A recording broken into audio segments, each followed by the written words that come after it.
வாழ்க வளமுடன் மக்களே வணக்கம். அதாவதுங்க, சாதகம் பார்க்குறோம். சாதகம் பார்க்குறதுல நமக்கு வீடு கட்டணுங்க. வீடு கட்டணும் அமைப்பு இருக்கா? சில பேரண்ட்ஸ் வந்து கேட்குறாங்க, எங்களுக்கு வீடு கட்டுற அமைப்பு இருக்குங்களா? வீடு கட்டலாமா? பாப்பாவுக்கு கல்யாணம் பண்ணலாமா? தம்பிக்கு படிச்சுட்டு இருக்காரு, என்ன பண்ணலாங்க ஐயா அப்படின்ட்டு வந்து கேள்வி கேட்குறாங்க. அதாவதுங்க, ஒரு ஒரு மனிதனுடைய லக்கணத்தில் வீடு கட்டலாமா, இடம் வாங்கலாமா, சொத்து சுகம் சேர்த்தலாமான்னா, அந்த இடம் யார் பேரில் நீங்கள் வாங்குறீங்களோ, வாங்க ஒரு முடிவு பண்ணிடுறீங்களோ, அவங்களோட அவங்க அவங்க சாதகத்தை பார்க்கணும். ஒரு மனிதன் ஒரு ஒரு மனித சாதகத்தில் வந்து, இப்போ உங்கள் ஃபேமிலி நீங்கள் இருக்கீங்க, ஹஸ்பண்ட் ஒய்ஃப் இருக்கீங்க, பசங்க பிள்ளைங்க எல்லாமே இருக்கிறீங்க. நீங்கள் வீடு வாங்கணும்னு ஆசைப்பட்றீங்க, கார் வாங்கணும்னு ஆசைப்பட்றீங்க, என்னங்க இடம் நிலம் வாங்கணும்னு ஆசைப்பட்றீங்க. அப்போ அவன் இடம் நிலம் வீடு வாங்கணும்னு ஆசைப்படும் போது, அப்போ உங்கள் ஹஸ்பண்டு பேரில் வந்து சாதகம் இருக்குது. அந்த சாதகம், அந்த சாதகத்தில் வந்து 4ஆம் இடம் நல்லா இருக்கா? அப்போ வீடு வாங்கலாமா? அப்போ செவ்வாய் நல்லா இருக்கா? நிலம் வாங்கலாமா அவர் பேரில்? பின்னாடி ஒரு 2 வருஷம் 3 வருஷம் கழிச்சு வீடு கட்டிக்கலாமா? இல்லை மனைவி சாதகத்தில் பார்க்கலாம். மனைவி சாதகத்தில் வந்து இடம் வாங்கலாமா, வீடு கட்டலாமா, எப்படி கேட்கணும். இல்லை பசங்க ஏஜாக இருந்தால் 20 வயசுக்கு மேலே இருந்தாங்கன்னா, பசங்க பிள்ளைங்க இருந்தாங்கன்னா, பசங்க பேரில், அதாவது பையன் பேரில், பையன் 20 வயசுக்கு மேலே இருந்தார்னு வச்சுங்க. ஏன்னா அவர் தான் ஆள போகிறது அந்த இடத்த வச்சு. அதனால் வந்து பையனுக்கு 20 வயசுக்கு மேலே தான் அவர் சாதத்தை பார்க்கணும். 4ஆம் இடம் நல்லா இருக்கா? வீடு வாங்கிடலாமா, வீடு கட்டலாமா, நிலம் வாங்கலாமா, கல்யாணம் பண்ணலாமா, படிப்பு சம்மந்தப்பட்டதை அவர் முடிக்கணுமா, அவர் வாழ்க்கையில் என்ன பண்ணணும் அப்படிங்கிறத ஒரு முடிவு எடுக்கணும். இப்போ ஹஸ்பண்ட் ஒய்ஃப் இருக்கிறாங்க, கணவர் பேரில் இடம் வாங்கலாங்கிற முடிவில் வந்து சாதகம் பார்க்க வர்றாங்க. அப்போ அந்த கணவர் சாதகத்தில் 4ஆம் இடம் நல்லா இருக்கணும், இல்லைன்னா செவ்வாய் நல்லா இருக்கணும். செவ்வாய் நல்லா இருந்து ஆட்சி உச்சம் பெற்று செவ்வாய் இருந்தால் அவர் பேரில் இடம் வாங்கி போடுமா? அப்போ அவர் பேரில் இடம் வாங்கி போட்டால் 4ஆம் இடத்து திசையோ புத்தியோ எப்போ வரும்? அந்த 4 கூடவே நல்ல நிலைமை இருக்காரா? அப்போ 6 கூடவே 4ஆம் இடத்துல வந்து உட்காந்தா லோன் உடனே கிடைக்குங்க. வீட்டுக்கு வந்து லோன் வந்து உடனே உங்களுக்கு கிடைக்கிறதுக்கு வாய்ப்பு இருக்குது. அதை நீங்கள் மெயினாக பார்த்துக்கணும். ஏன்னா இதெல்லாம் வந்து மெயினாக நீங்கள் பார்த்துட்டு ஒரு பண்ணினீங்கன்னா எப்போவுமே நல்லது நடக்கும். இப்போ ஹஸ்பண்ட் ஒய்ஃபில் ஹஸ்பண்டு சாதகத்தில் வந்து 4ஆம் இடம் 6, 8, 12க்கு போயிருக்கு. 6 கூடவேனா 12க்கு போயிட்டான்னா லோன் வாங்க முடியுமா? 4 கூடவே 6, 8, 12க்கு போயிட்டால் இடம் வாங்கி அதில் பிரச்சனை சிக்கல் இருக்குது. அப்போ 4 கூடவே 6, 8, 12க்கு போயிட்டாரா, ராகு சாரமா, சுபகிரகம் பார்க்குதா என்ன அப்படின்னு மெயினாக வந்து அந்த வீட்டுக்கார சாதத்தில் பார்க்கணும்.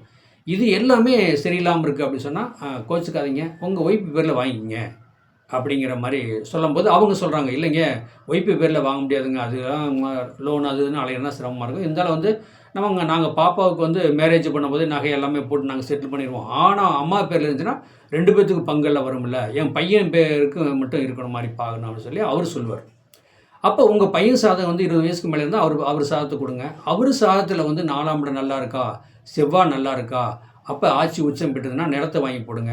இல்லைங்க செவ்வாயை விட 4ஆம் இடம் நல்லா இருக்குது, 4 கூடன்னு சொல்லக்கூடாது, அவர் உச்சம் பெற்றிருக்கார், நல்ல சுபகிரகம் அவரை பார்க்குது அப்படின்னா கண்டிப்பாக வீடே வாங்கிடுங்க. அவர் பேரில் ஒன்றும் பிரச்சனை. ஆனால் அவர் பேரில் வீடு வாங்குறீங்க, நீங்கள் கஷ்டப்பட்டு பேரண்ட்ஸ் வீடு வாங்குறீங்க, அவரு கல்யாணம் பண்ணி அவர் உங்களை பின்னாடி லைஃப்பில் பார்ப்பாரா? மெயின் கான்செப்டே அதுதான். ஏன்னா ஓரளவுக்காக பார்க்கணும், முழுசாலாம் வந்து இந்த காலத்தில் கலியுகத்தில் பசங்க பிள்ளைங்க பார்ப்பாங்கிறத முழுசாக நம்பக்கூடாது. நமக்கு ஒரு சேஃப்டிக்கு பண்ணி வச்சுக்கணும். அப்போ அந்த பையன் பேரில் நம்ம சொத்து வாங்குகிறோம், வீடு வாங்குகிறோம் அப்படின்னு சொல்லும்போது வந்து பார்த்திங்கன்னா, அப்போ நாளைக்கு பேரண்ட்ஸை பார்ப்பாரா, அவர் நாளைக்கு மேரேஜ் பண்ண முடியும் பேரண்ட்ஸை பார்ப்பாரா எப்படி என்னங்கன்னா அதை மெயினாக பார்த்துக்கணும். ஆனால் ஒரு பையன் பேரில் வந்து நீங்கள் வீடு வாங்குறீங்க, என்னங்க ஒரு இடமோ வீடோ வாங்குறீங்க, 4ஆம் இடத்துக்கு அப்பா யாருங்க? 2ஆம் இடம். அப்போ வந்து எப்படின்னா கொஞ்சம் தம்பி பேரில் அவரோட பையன் பேர்லேயே இடம் வீடு வாங்கும்போது அப்பாவுக்கு கொஞ்சம் தொந்தரவு, அவர் பேரில் கொஞ்சம் உடம்பு ஏதோ தொந்தரவு அப்பப்போ கொடுக்கும். அதனால் ஒன்றும் பிரச்சனை கிடையாது, அதில் நீங்கள் ஜெயிக்கலாம்.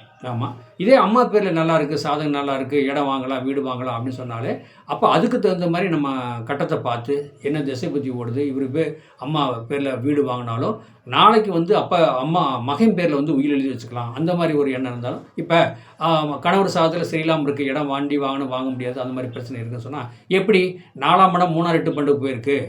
அதே நேரத்துக்கு வந்து 7 கூட சில 11ஆம் இடம்லாம் கொஞ்சம் சரியில்லாமல் இருக்குன்னா அம்மா பேரில் அம்மா பேரில் வாங்கி நீங்கள் கொஞ்சம் நாளைக்கு முன்னாடி தம்பி பேரில் வந்து உயிர் எழுதி வச்சுக்கலாம். அதெல்லாம் எந்த பிரச்சனை கிடையாது. இது வந்து பாப்பாவோட சம்மதத்தோடு தான் நீங்கள் பண்ணணும். இப்படிலாம் நீங்கள் பண்ணிக்கிட்டிங்கன்னா வண்டி, வாகனம், வீடு, மனை நீங்கள் வாங்கலாம். லோன் போட்டு வாங்கலாம். லோன் போட்டு வாங்கினாலும் லோன் கட்டலாம். ஏன் அப்படின்னு கேட்டால், இப்போ 6 கூடயும் 4ஆம் இடத்துல இருந்தால் லோனு தானாக வருங்க. நீங்கள் பேங்க் போனீங்கன்னா டக்குன்னு நீங்கள் ஃபுல் டாக்குமெண்ட்டை ஒப்படைச்சிங்கன்னா உங்களுக்கு லோன் ரெடி ஆகிடும் வீடு கட்டுறதுக்கு. ஆமாங்க, இதான் மேட்ரு.